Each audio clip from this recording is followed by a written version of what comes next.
여러분 안녕하세요. 시알쌤입니다. 이번 영상에서는 사평역이라는 임철우의 소설과 각재구 시인의 사평역에서라는 시를 같이 묶어서 공부해 보도록 하겠습니다. 사평역이라는 소설은 아주 일부분만 나와 있고요. 이 소설과 시를 같이 엮었던 이유는 뭐냐면 그 문학 작품과 작품의 상호작용이에요. 먼저 곽재구의 사평역에서라는 시가 있었어요. 근데 그 시를 임철우 소설가가 읽은 거죠. 그 작가가 읽고 되게 감동을 받은 거야. 이 시를 읽으면서 감동을 받고 그 감동을 자긴 소설가니까 소설로 형상화해야 되겠다라는 생각을 한 거죠. 그래서 나온 소설이 사평역이라는 소설입니다. 그렇기 때문에 우리가 이 시와 소설 한 편씩을 딱 놓고 이 시가 소설이 되었을 때 또 소설이 시적으로 변화했을 때 그 각각의 갈래가 갖고 있는 특징들이 어떻게 작품을 바꾸어 놓는지를 관찰하기가 너무 좋은 거예요. 우리가 상호 교환되고 있는 그런 모습들을 통해서 두 갈래의 공통점과 차이점을 잡아보면서 이 작품들을 정리해 갈 수 있는 그렇게 마련이 되어 있는 작품이 바로 사평역이라는 소설이랑 사평역에서라는 시가 됩니다. 그러니까 여러분들은 이 두 작품을 공부할 때 어떻게 공부해야 되겠어요? 사평역이라는 소설만 공부할 때랑은 조금 달리 공부를 하셔야 되겠죠.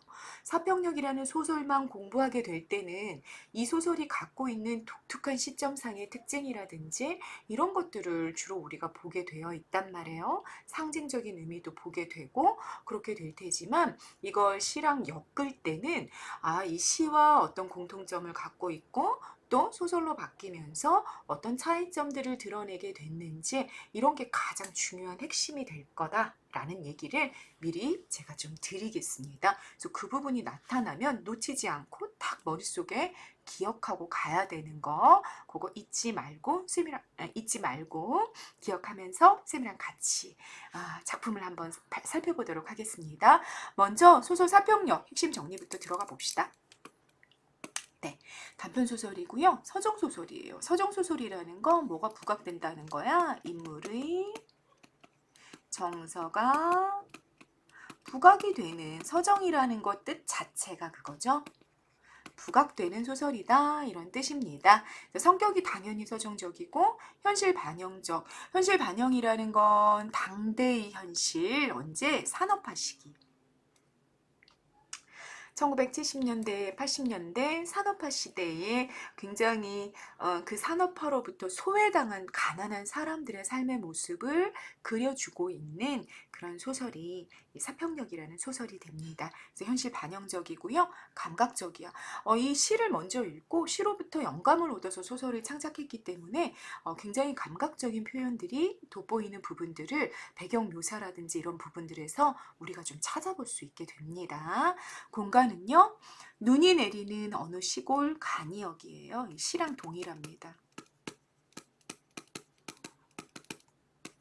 시와 동일한 배경인데 어떻다? 소설에는 시대적인 상황이 들어와 있다. 이런 정도로 여러분들이 좀 읽어가시면 되겠죠.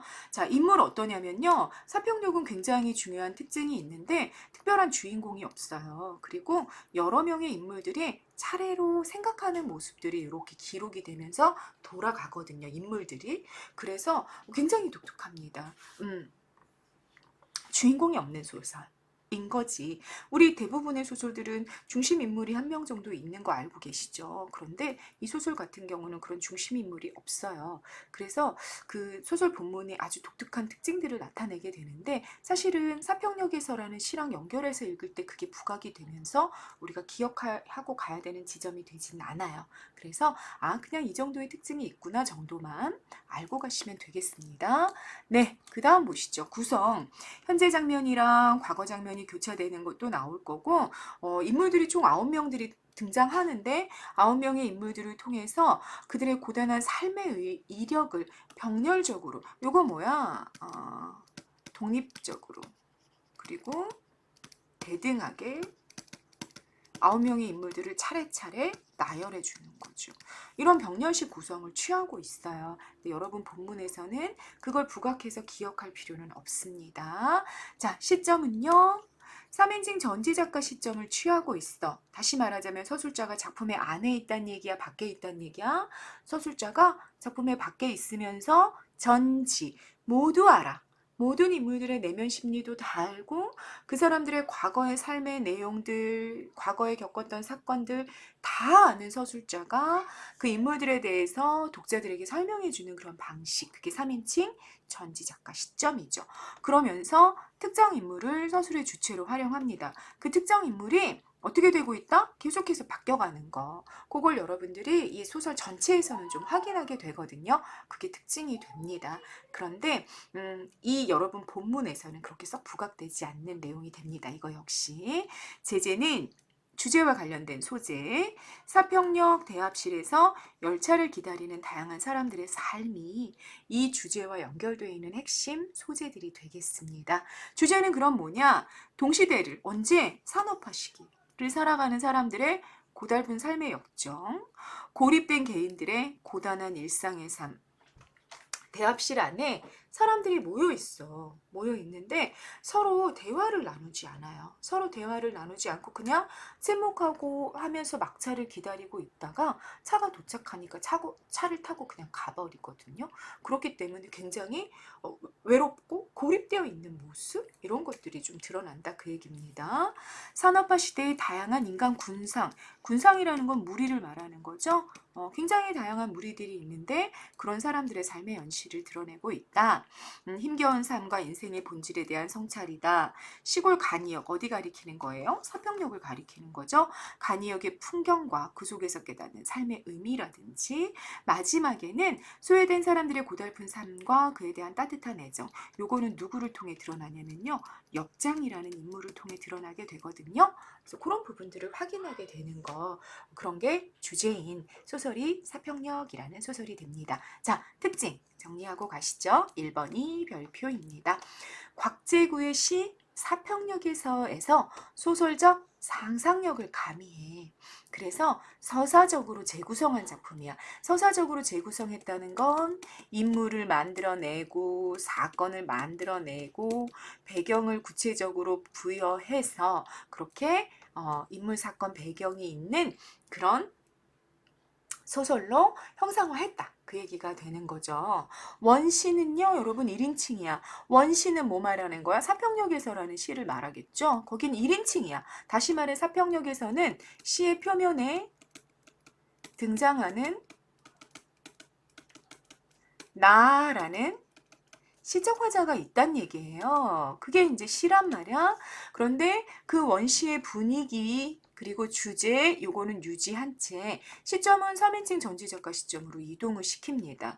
자, 3인칭이 되면 1인칭에서 3인칭으로 바뀌게 되면 3인칭은 객관적인 시점이란 말이지. 1인칭은 내가 얘기하니까 주관적인 시점이 돼버리잖아요. 3인칭이 되면 객관적인 시점이야. 그래서 독자로 하여금 사건에 대한 신뢰감을 높일 수 있는 효과가 있죠. 훨씬 더 믿을 수 있는 성격이 있단 말이에요. 그리고 전형적인 인물들을, 그러니까 전형적이라는 건 당대, 사회, 그리고 직업군, 뭐 이런 것들을 대표하는 인물들이야.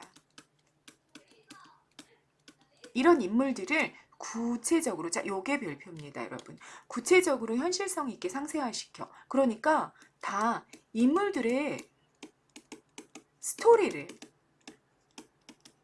구체적이고 자세하게 만들어준 거야. 그러니까 시에서 어떤 사람이 이렇게 하고 기침을 했다면 소설에서는 그 인물을 데리고 와서 그냥 기침을 하는 장면만 보여주는 게 아니라 이 사람이 왜 이렇게 기침을 하는지 스토리를 만들어준 거라는 얘기지. 그러니까 시보다 어때? 소설이 훨씬 구체적이겠죠. 그런 특징이 나타나게 됐다. 이게 너무너무 중요한 별표 내용이 된다라는 얘기입니다. 됐죠? 자, 그 다음은 그냥 여러분 이렇게 읽어보시면 되고요. 6번 하나 정도 읽고 갑시다. 성의, 눈발, 바람 등의 소재를 통해 쓸쓸하면서도 애잔한 분위기를 조성하고 있으며 여러 인물들의 삶에 대해 안타까움과 동정을 느끼게 하는 그런 특징을 보여주는 소설이다라고 정리를 하고 가시면 되겠습니다. 네. 네. 여기는 지금 선생님이 다 얘기한 것 같아. 나중에 여러분들 한번 읽어보시면 좋을 것 같고요. 자, 본문 한번 들어가 보겠습니다. 지금 대합실에 남아있는 사람은 모두 5이다. 일단 5명이 소개가 되고 있어. 공간적 배경은 어디다? 배경은 대합실이다. 대합실은 뭐지, 여러분? 차를 기다리는 곳이야. 차를 기다리기 위해서 잠시 머무는 장소가 대합실이죠. 사평역의 대합실인 거네. 작품의 제목이랑 연결한다면 사평역의 대합실이고요. 사평역은 아까 말씀드린 것처럼 간이역입니다. 간이역이라는 건 뭐냐면 특급 열차들 있죠. 이렇게 막 속도가 엄청 빠른 막 KTX 이런 애들은 그냥 숭숭 지나가는 거야. 별로 별 볼 일 없는, 보잘것없는 막 그런 특급 열차는 막 그 비용도 좀 더 많이 내야 되고 조금 더 돈이 있는 사람들이 타는 그런 기차잖아요. 그런 차들은 그냥 다 지나가 버리는 거예요. 그런 아주 조금 소외되고 좀 보잘것없고 작은 시설도 좀 떨어지는 그런 역인 거죠. 그 간이역의 대합실에 5명의 사람들이 보이고 있는 겁니다. 지금 하면 여러분 현재라는 걸 알려주는 CJ 부사가 소개가 되었고요. 한가운데 톱밥난로가 있어요. 앞부분에 보면은 사실은 어떤 부분이 이제 생략돼 있냐면 눈이 막 펑펑 내리는 그 장면 배경 묘사가 아주 길게 나오거든요. 그 부분이 생략이 됐어요. 그러니까 추운 겨울날이야. 추운 겨울날인데 톱밥난로가 놓여 있죠. 그러니까 요것만 어떻게 한 거야? 조금 따뜻한 분위기인 거야. 조금 따뜻한 거야. 조금. 톱밥을 이렇게 톱밥으로 이렇게 불을 지피는 그렇게 따뜻하지 않아 이런 난로들이. 근데 아무래도 뭐 이것만 온기가 있으니까 약간의 따뜻함을 주는 거죠. 그래서 그 주위로 어떻게 세 사람이 달라붙어 있어. 난로는 뭐 양철통 2개를 맞붙여서 세워놓은 듯한 꼬락선이라는 걸 보니까 난로가 좀 별 볼 일 없었다 이런 느낌이 드는 거지. 그나마 녹이 잔뜩 쓸어 있어서 그간 겨울을 몇 차례나 맞고 보냈는지 어림잡기조차 힘들다. 뭐 한 10년 된 것 같은 거지. 이 난로가 되게 뭐 아직 대기능을 잘 못하는 그런 난로였다 그런 얘기입니다.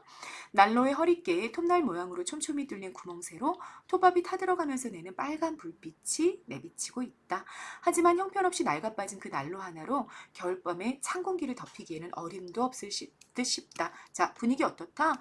굉장히 차갑고 추운 배경이다 라는 걸 부각하고 있는 중이죠.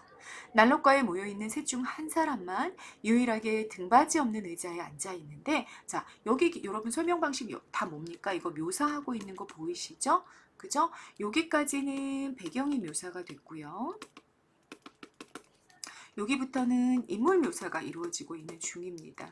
인물이 한 사람은 어떻게 하고 있어? 등받이 없는 의자가 있고 거기에 앉아 있었어. 그럼 머릿속에 우리가 그림이 쫙 그려지는 거지. 이렇게 의자가 있고 여기에 힘없이 축 앉아 있는 모습이 그려지는 거야. 그런데 그러고 있는 것도 힘겨운지 등 뒤에 서 있는 사람의 팔에 등 뒤에 사람이 한 사람 이렇게 서 있는 거죠. 이 팔에 이렇게 몸을 기대서 힘없이 안겨 있어요. 그는 누구 말하는 거야? 이 의자에 앉아 있는 사람. 이 사람은 아까부터 줄곧 콜록콜록 거리고 있는 중늙은이, 굉장히 나이가 드신 분이다 이거죠. 중늙은이로 오래 알아오던 병이 요즘 들어 부쩍 심해졌어요. 오랫동안 알아오신 거죠. 그래서 가까운 도시를 말해. 도시의 병원을 찾아가려는 길이라는 것을 역장도 알고 있다. 자, 여러분. 그러니까 이렇게 노인 한 분이 이렇게 등받이 없는 의자에서 자기 이렇게 뒤에 서 있는 사람의 팔에 이렇게 기대고 콜록콜록 하고 있는데 이분을 누가 알아? 역장이 알아. 이분은 이 마을 분인 거야, 이 할아버지는. 그리고 이분이 굉장히 오랫동안 병을 알아왔다는 것도, 그것 때문에 도시의 병원에 다니고 있다는 사실도 역장이 알고 있다는 거지. 그러면 생각해보자. 이들을 바라보는 시선이 있었다는 거지. 바라보는 시선의 주체를 지금 작품 밖의 서술자가 누구로 두고 있는 거예요? 역장으로 두고 있는 거죠. 그쵸? 그래서 바라보는 시선의 주체가 지금 현재 역장이라는 거 이렇게 잡고 가십니다. 등을 떠받치고 있는 건장한 팔뚝의 임자는 이분은 노인의 아들이구나. 이것도 소개가 됐습니다. 대합실에 있는 5사람 가운데에서 그래도 부자만이 역장에겐 낯익은 인물들이다. 이 동네 분들이라 그 얘기인 거죠. 자, 요거 누구 생각? 역장의 생각입니다. 그래서 여러분 여기 3번을 별표를 5개를 하고 가십니다. 기억을 통해 알 수 있는 이 작품의 서술상의 특징이 뭐냐? 그러면 전지적인 서술자, 이건 작품 밖 서술자죠. 작품 밖에서 모든 것을 알고 모든 것을 읽고 있는 서술자가 역장이라는 인물 주체. 다시 말해 작품 속 특정 인물의 눈을 통해 이야기를 전달하고 있다라는 걸 우리가 이 부분을 읽어가면서 알 수 있게 됩니다. 자, 선생님이 이런 인물 주체를 초점화자 다 이렇게 알려드렸던 거 아마 기억을 하실 겁니다. 초점화자 그림 한 번만 더 그려본다면 여러분 기억해 보세요. 작가는 실제 세계에 있다 그랬어. 허구 세계 안에 서술자가 있어. 이 서술자가 전지작가 서술자인데 여기가 작품 3개고 이 작품 3개의 특정 인물에게 탁 빙의가 되는 거지. 빙의. 이렇게 훅 들어가 버리는 거야. 그래서 그 A를 통해 작품 속 세상을 바라보는 그런 거를 우리가 요런 인물을 뭐라 그런다? 초점화자라고 한다. 라는 거 선생님 설명을 드렸었습니다. 이거를 여러분 고등문학에서는 무슨 시점이라고 얘기하냐면 제한적 혹은 선택적 전지작가 시점이라고 말해요. 그러니까 이 전지작가는 원래는 모든 걸 다 알고 다 봐. 그런데 누구한테 이렇게 이 봐보던 걸 이렇게 좁혀가지고 누구한테 제한시키는 거야? 누구에게 제한되는 거야? 이 A라는 초점화자에게 딱 제한을 시키는 거죠. A라는 초점화자를 선택해버리는 거죠. 인물 주체를. 그리고 그 A에 맞추어서 사건을 이렇게 보고 인물들을 바라보고 또 그 A라는 인물의 생각을 중심적으로 드러내고 이렇게 하는 시점인 겁니다. 그래서 그걸 제한적이다, 선택적이다 라고 설명하는 거죠. 이해되셨죠, 여러분? 초점화자가 등장할 때는 이런 시점을 취하게 된다라고 이야기할 수 있어요. 됐죠? 자, 여기까지 보십시다. 선생님 문제 만들어 놓은 거 보세요. 톱밥난로 어떤 기능을 한다? 추위를 녹일 수 있는 피난처가 되고요. 그리고 이 소설의 마지막 뒷부분에 가면은 대합실한 인물들이 그 주변에 옹기종기 앉아서 이렇게 불빛을 바라보면 우리 불멍이라고 얘기하잖아. 불을 하염없이 바라보다 보면 이렇게 생각에 잦아드는 거죠. 그래서 과거를 회상하고 성찰하는 매개체로 기능하게 되는 것이 톱밥난로입니다. 초점의 대상이 된 사람들, 역장에게 낯익은 부자지간인데 어떤 사람이었어요? 오래 알아오던 병이 악화되어 도해지의 병원을 찾아가는 노인이랑 그 노인의 아들이었죠. 그 사람들을 역장의 시선으로 이렇게 바라보고 있는 장면 우리가 확인한 겁니다. 자, 요 역장이라는 인물이요 시에 없어요. 시에는 없는 소설에서 창작된 그런 인물이거든요. 이 역장은 공간적인 배경인 사평역의 모습, 그리고 막차가 늦어지고 있는 상황, 그리고 대합실에 모인 사람들의 모습을 전체적으로 이렇게 바라봐. 그러면서 독자들에게 전달하는 그런 역할을 맡는 뭐다? 초점화자로 기능하고 있다. 라는 거 여러분 지금까지 선생님 설명드렸습니다. 그 다음 넘어가십니다. 그 곁에서 난로를 등진 채 불을 쬐고 있는 중년의 사내가 있었어요. 이거 3번째 인물이다. 그치? 3번째 인물 처음 보는 얼굴이다. 누구에게? 누구 시선? 역장 시선. 40은 넘었을까? 나이도 잘 몰라? 그런 사내는 싸구려 털실 모자. 역시 머릿속에 그림 그려지고 있죠? 싸구려 털실 모자에 때가 묻은 95벌을 걸쳐 입었는데 첫눈에도 무척 우울해 보이는 표정을 지니고 있다. 표정도 되게 막 웃는 표정이 아닌 거지. 막 무표정하고 되게 막 어두운 그런 표정을 짓고 있대.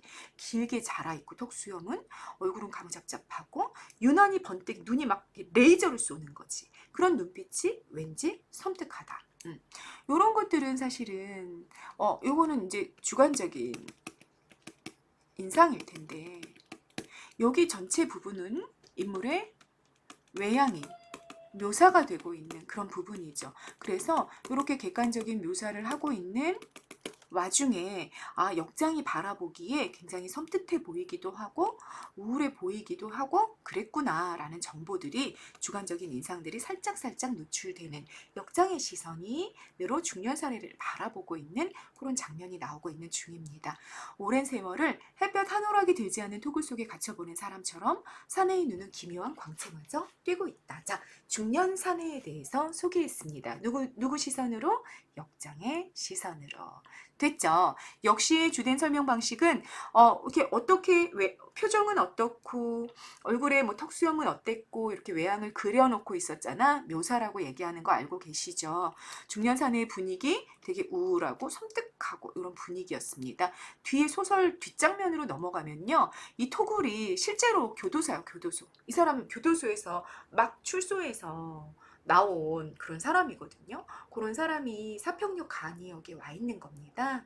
그래서 그 사람을 묘사하는 게 이제 세 번째 묘사가 됐습니다. 그 다음 보십니다. 그 세 사람 말고 이 세 사람은 이제 톱밥난로 주변에 모여 있었죠. 저 많지? 벽을 따라 길게 붙어 있는 나무 의자가 있고 거기에 잠바를 입은 청년 하나가 웅크리고 앉아 있습니다. 또 그러니까 요게 네 번째 인물이 되네. 청년으로부터 약간 떨어진 곳엔 미친 여자. 이게 다섯 번째 인물이죠. 의자 위에 벌렁 누워있어. 닥치는 대로 옷을 껴입은 여자는 속을 가득 채운 걸레 보퉁이 마냥 몸집이 뚱뚱한 그런 여자입니다. 청년은 추운지 호주머니에 두 손을 찔러 넣은 채 어깨 축지를 잔뜩 웅크리고 있으면서도 무슨 까닭이지 난로 곁으로 갈 생각은 하지 않는 눈치야.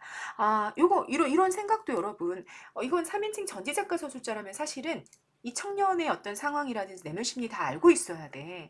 그런데 이게 역장의 시선으로 보고 있기 때문에 이 청년이 무슨 까닭으로 난로 곁으로 가고 있지 않은지, 왜 저렇게 추위에 떨면서도 난로 곁에 안 가는지 이런 거를 역장은 잘 모르는 거죠. 그래서 계속해서 역장의 시선이라는 정보가 나오고 있는 중인 겁니다. 뭔가 골똘히 생각하는 표정으로 청년은 들여다볼 만한 것이라고는 아무것도 없는 시멘트 바닥을 뚫어지게 쳐다보고 있다. 자, 여기까지 5명의 인물들이 모두 소개가 끝났습니다.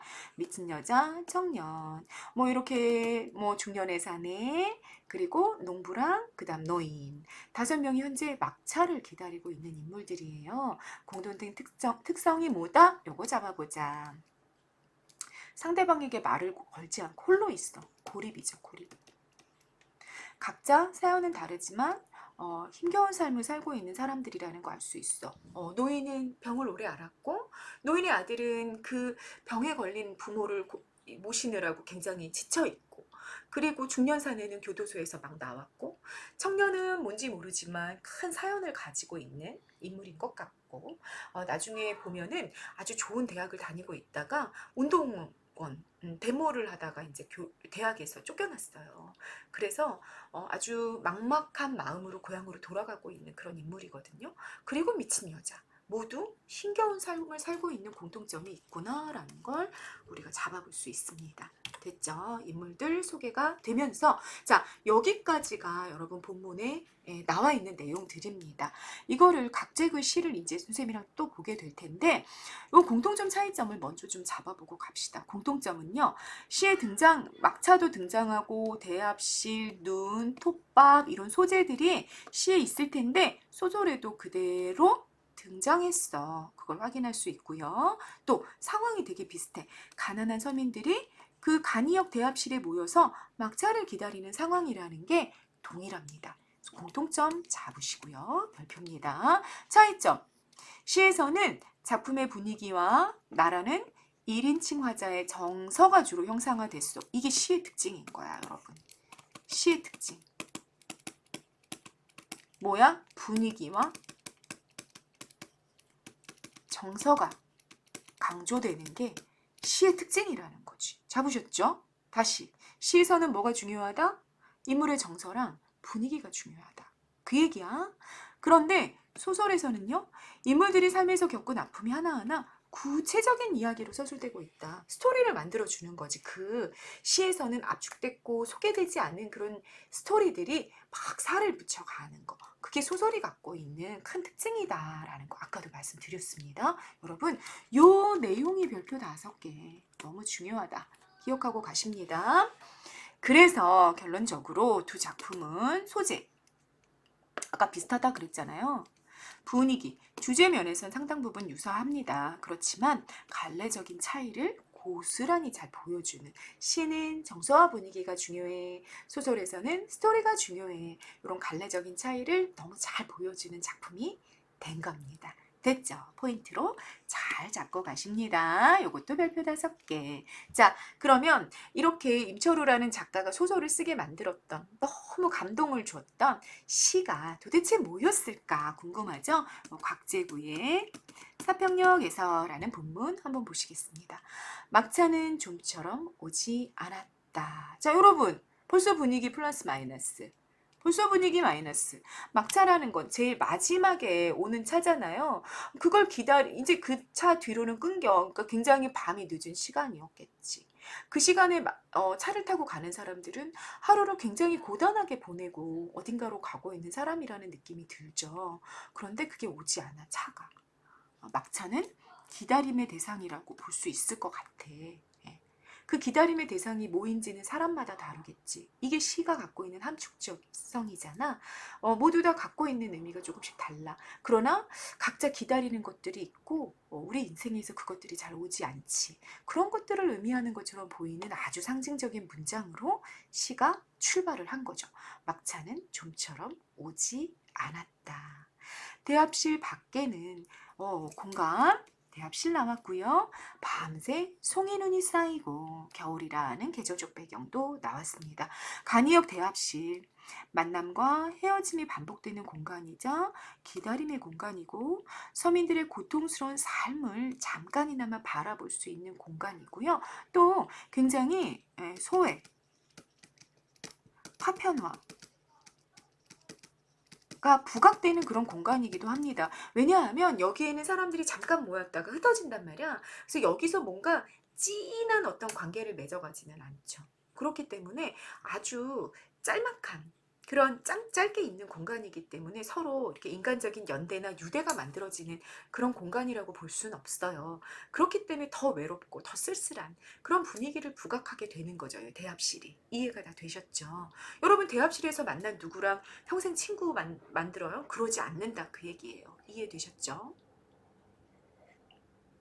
그런 공간이 배경으로 나와 있습니다. 그 다음 보십니다. 흰 보라수수꽃 눈시린 유리창마다. 자, 유리창에 눈이 이렇게 내리면서 성에가 아마 꼈을 것 같아. 그런데 흰 보라 수수꽃, 수수꽃이 아마 흰빛과 보랏빛이 같이 있나 보죠. 요런 그 수수꽃 마냥 이 눈시린 눈이 이렇게 쳐가지고 성에가 서려 있는 그런 유리창이 마치 흰색과 보라색이 섞인 수수꽃처럼 보였나 봐. 그렇게 비유가 되어 있는 거죠. 색채어 나오면서 시각 이미지가 부각이 되면서 대합실 밖이 얼마나 추운지가 부각이 되는 그런 묘사라고 볼 수 있어요.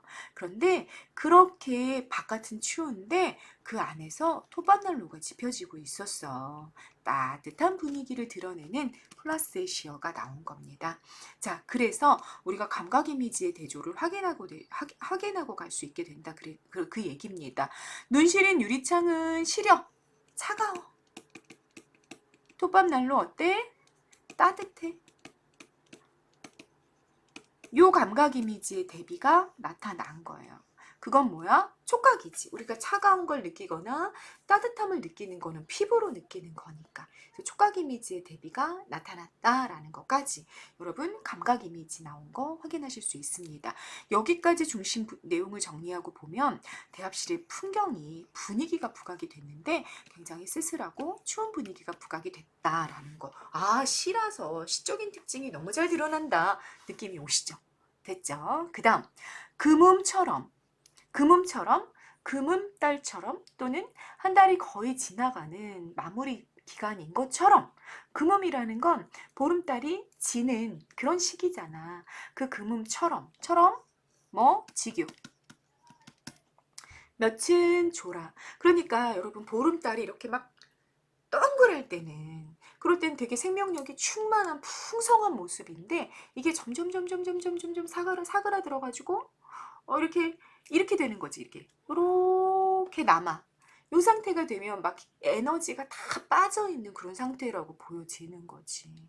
그렇게 며칠 그냥 에너지가 다 고갈이 돼서 이렇게 꼬박꼬박 졸고 있는 모습이다. 그 얘기인 거죠.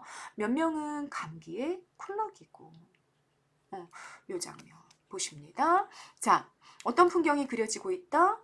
가난하고 소외된 사람들의 힘겹고 고단한 삶의 모습이 그몸처럼 며칠 졸고 며칠 감기에 쿨럭이고 이런 청각 이미지 그리고 이런 시각 이미지 이런 굉장히 감각적인 이미지들을 통해서 부각이 되고 있는 거죠. 그리고 지규법 나왔고 몇은 졸고 몇은 쿨럭이고 이렇게 문장 구조 유사한 대국법도 확인이 됩니다. 다양한 시적인 표현법, 감각적인 이미지들을 동원해서 그 상황을 잘 그려주고 있는 시적인 특징이 아주 잘 보여지는 그런 부분이 되겠습니다.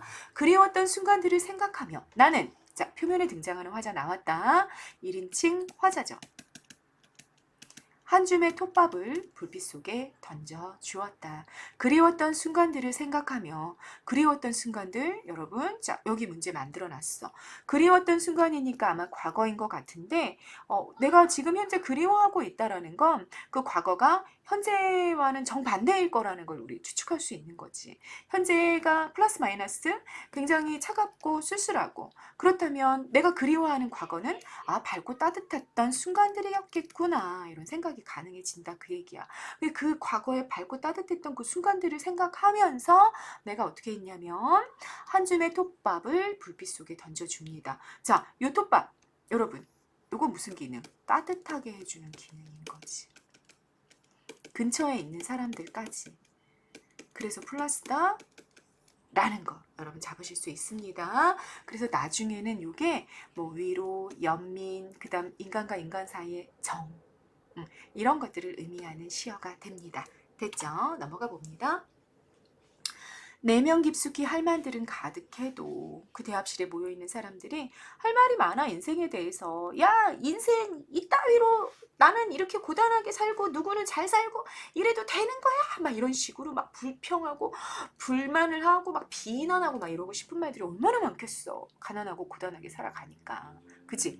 그런데 청색의 손바닥을 불빛 속에 적셔두고 청색의 손바닥이라는 건 여러분 막 차가운 거지. 차가워서 막 핏기가 없는 그런 손바닥을 불빛 속에 적셔두며 모두들 아무 말도 하지 않았다. 굉장히 어떤 태도 읽어낼 수 있다. 체념적이고 수용적인 태도를 읽어내게 되는 거죠. 이 사람들의 모습에서. 아무 말도 하지 않아. 뭐 어떤 저항도 하지 않고 어떤 비난도 하지 않는 그런 모습이다. 그 얘기야. 산다는 것이 인생이라는 것이 술에 취한들 한 그룹의 굴비 한광주리의 사과를 만지작거리며 귀향하는 기분으로 침묵해야 한다는 것을 모두들 알고 있었다. 여러분 요거 이제 수식이니까 요 수식을 빼고 생각해 보자. 산다는 건 뭐다? 침묵해야 하는 거야. 라는 걸 그 대합실에 모여있는 모든 사람들이 알고 있었다. 그 얘기야.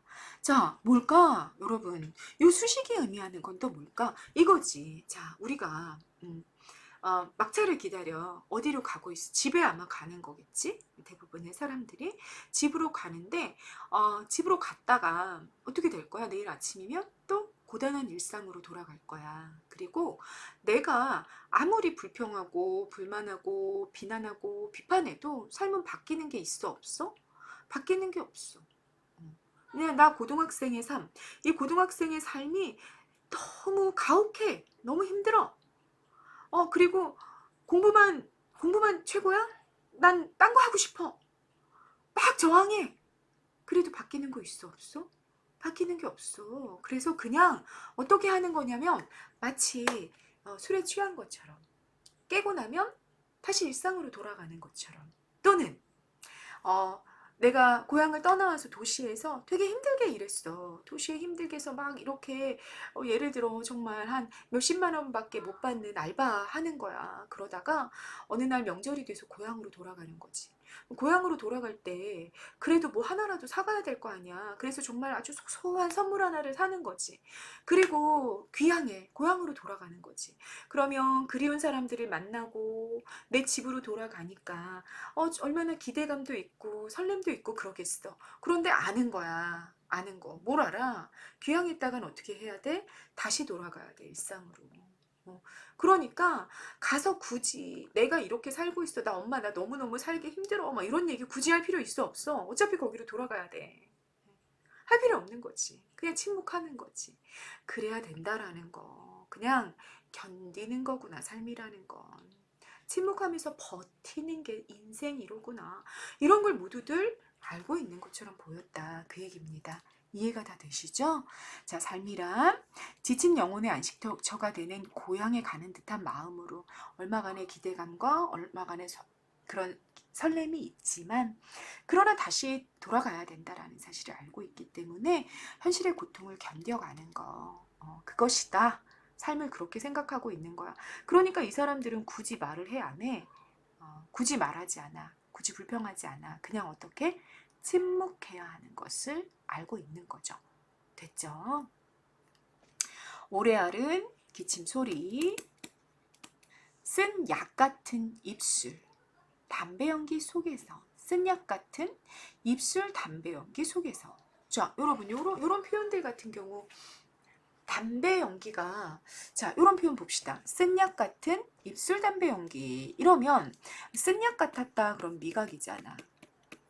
그런데 무엇이? 담배 연기가 연기는 시각이잖아. 그래서 여러분 여기에도 뭐가 쓰인 거야? 공감각이 쓰인 거죠. 연기가 쓴 약 같다. 이렇게 표현해 준 거잖아요. 그래서 뭐가 쓰인 거야? 시각의 미각화가 쓰인 겁니다. 됐죠? 시각을 미각으로 바꿔버린 거야. 그런 표현이 나오고요. 그런 기침 소리 들리고 담배 연기가 이렇게 올라오는 그 공간 속에 싸륵 음성 상징어 나왔습니다. 생생한 느낌을 부각하는 효과가 있는 거 모두들 알고 계실 겁니다. 싸륵싸륵 눈꽃은 쌓이고 그래 지금은 모두들 눈꽃의 화음에 귀를 적신다. 자, 니은다 현재형 종결음이고요. 역시 어떤 느낌을 준다? 생생한 느낌을 준다. 그래서 여러분 분위기가 살짝 바뀌어. 분명히 환경 자체는 여전히 상황 자체는 변한 게 없는데 갑자기 눈꽃이 쌓이는 소리가 들려. 싸륵싸륵 쌓이는 소리가 들리는데 그게 뭐로 표현이 됐어? 화음이라고. 아주 조화로운 음이라고 들렸지. 그러니까 뭔가 아주 아름다운 음악 소리가 들리는 것처럼 그렇게 느끼고 있는 거야 모두들. 그래서 그 눈꽃의 화음에 귀를 기울이고 있는 중이죠. 그럼 여러분 이것도 표현법은 뭐야? 눈꽃이 소리가 나? 눈꽃이? 정말? 그렇지 않죠? 역시 공감각입니다. 시각이야, 눈꽃이라는 건. 그런데 그 눈꽃을 바라보면서, 눈꽃이라는 것도 여러분, 눈의 결정체니까 아마 유리에 이렇게 붙어 있는 눈꽃들이 아니었을까 싶은데, 그걸 보면서 마치 음악을 듣는 것처럼 느끼고 있기 때문에 시각의 청각과가 일어난 거다. 공감각이다. 이해가 되셨죠? 거기에 귀를 적시면서 마음이 굉장히 평화로움을 느끼게 되는 거예요. 그래서 이 눈꽃의 화음은 모두 뭐다? 플러스다. 어떤 기능이다? 위로의 기능을 하고 있다.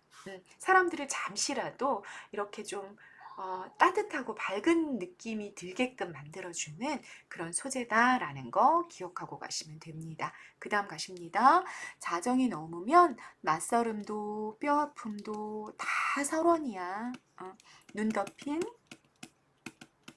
언덕이 되어버린다는 거야. 그러니까 내가 낯설었던 어떤 환경, 내가 너무 아팠던 거, 이런 것도 그냥 다 어떻게 돼? 눈이 덮어. 하얗게 눈이 덮여. 그러면 아픔이 기억 속에서 희미해지는 거지. 시간이 지나가면 다 그냥 그렇게 되는 거다. 라는 거지. 그치, 생각해보면 우리가 막 진짜 견딜 수 없게 느껴졌던 뭐 친구의 배신 뭐 이런 게 있었다고 치자고요. 근데 그게 10년, 20년 지나면 되돌아보면 별일이 아닌 거야. 내가 사춘기 때 조금 많이 방황했어. 그래서 좀 나쁜 짓도 하고 뭐 일탈을 좀 했어. 그런데 다 지나놓고 보면 이제 내가 그때 왜 그랬을까 싶은 거지. 그냥 다 서론이 되는 거지. 이해되셨죠? 단풍잎 같은 맨잎에 차창을 달고 밤열차는 또 어디로 흘러가는지. 자, 어디로 가는지 알아 몰라 열차가? 어디로 가는지 몰라. 이 밤열차, 뭘 상징해? 인생을 상징하는 거죠. 열차는 목적지를 향해 가. 인생도 어때? 죽음이라는 목적지를 향해 가죠. 그래서 열차는 인생의 상징으로 사용이 된 겁니다. 이해가 되셨죠? 이 단풍잎 같은 맨잎에 차창을 달고 밤열차는 어디로 흘러가는지 모르는 우리의 인생이 어디로 가는지 나는 몰라. 이 사람들이 어떻게 살아갈지 난 알 수 없어. 그러나 지금은 어때? 지금은 우리가 다 함께 뭔가 평화로운 그런 느낌 속에 있어요. 그런 얘기인 거죠. 그리웠던 순간을 호명하며 부르며. 자, 요 문장 이따 볼 거예요. 나는 한 줌의 눈물을 불빛 속에 던져 주었다. 자, 이 눈물은 공감과 연민. 이 대합실 안에 모여있는 가난하고 고달픈 삶을 침묵하며 견디며 살아가고 있는 사람들에 대한 공감과 연민을 상징하는 게 눈물이 됩니다. 그 사람들을 위로하는 그런 눈물을 흘렸다는 거죠. 근데 그걸 불빛 속에 던져줬대. 이게 도대체 무슨 말일까, 여러분? 여기 요 문장은요. 요 문장. 자, 선생님이 색깔펜을 다르게 가봅시다. 네, 요 문장. 요 문장은요. 여기. 요 문장. 요 문장에 반복과 변주입니다. 시행의 반복과 변주가 사용이 됐는데, 자, 그리웠던 순간들을 여기서는 생각했죠. 뒤로 가면 뭐로 바뀌었어? 불렀어. 이름을 불렀어. 순간을. 그리고 나는 한 줌의 톱밥을 던졌잖아. 그런데 여기서는 뭘 던졌어? 눈물을 던졌어. 그래서 나의 정서가 심화되어 있음을 드러내게 되는 겁니다. 시행의 반복과 변주를 통해서. 무슨 말인지 되셨죠? 변주는 뭐라 그랬어? 살짝 바꾸는 거라고 그랬어요. 그죠? 그래가지고 나의 정서가 앞부분보다 이 뒷부분에서 훨씬 심화되어 있구나. 이 사람들을 바라보면서 저 침묵하는 사람들을 보면서 인생이라는 것이 저런 것일지도 모르겠구나. 저 사람들도 나처럼 저렇게 아픔을 견디면서 침묵하면서 살아가고 있구나. 이런 걸 다 느낀 거지. 이 나라는 시적 화자가. 그래서 훨씬 더 정서가 깊어졌다라는 걸 이 마지막 문장에 드러내게 되는 겁니다. 됐죠? 시적 화자, 나의 역할, 관찰자야. 이렇게 바라보고 있는 거지. 대합실에 있는 사람들을. 그러면서 연민의 정서를 드러내는 그런 주체가 됩니다. 종결음이 뭐가 반복이 됐냐면요. 여러분 확인해 보실까요? 자, 앞부분부터 보십시다. 종결음이 오지 않았다. 짚어지고 있었다. 던져주었다. 안았다. 있었다. 적신다. 주었다. 자, 뭐뭐다라는 평서형 종결어미라고 우리 얘기하죠.